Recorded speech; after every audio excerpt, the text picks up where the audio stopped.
انت مش فلوسك، وانت مش عقاراتك، وانت مش مجوهراتك، وانت مش ذهبك، وانت مش تكنيسك وتحويشك، وانت مش منصبك، وانت مش قوتك، وانت مش جسمك، وانت مش علاقتك، وانت مش صحابك ولا اسم عيلتك. انت ولا اي حاجه من الحاجات دي. وكل الحاجات دي للاسف احنا عايشين في سيستم، مش في مصر، في العالم، في البشريه. احنا دايما محطوطين في سباق ضد حاجه وهميه، ان احنا دايما عايزين نبقى ناخد اكتر، دايما عايزين نحوش اكتر، دايما عايزين نشتري اكتر، دايما عايزين نستهلك اكتر، مع ان كل الحاجات دي احنا اساسا في الواقع مش محتاجينها زي ما احنا متخيلين. كل حاجة احنا محتاجينها اساسا موجودة جوانا ومعانا بالزيادة، بس احنا باصين على الموضوع بطريقة مغلوطة، عايزين نحوش ونكنس وندوس على بعض ونضايق بعض ونوجع بعض ونخون بعض وندوس على كل حاجة حلوة ممكن تكون موجودة علشان نبقى اكتر واقوى واجمد. واحنا ولا اقوى واجمد ولا حاجة.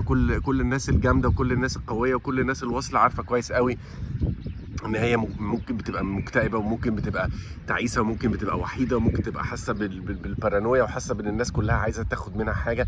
وفي الحقيقه في الواقع احنا هنا كلنا علشان نبقى احسن صوره من نفسنا. احنا هنا عشان نعمل خير، علشان قلبنا يبقى صافي ونيتنا تبقى صافيه، وهو دي الحاجه الوحيده اللي هتفضل معانا، مش كل الكراكيب اللي احنا عمالين نجمعها دي. وصباح الجمال، وربنا يوفقنا كلنا.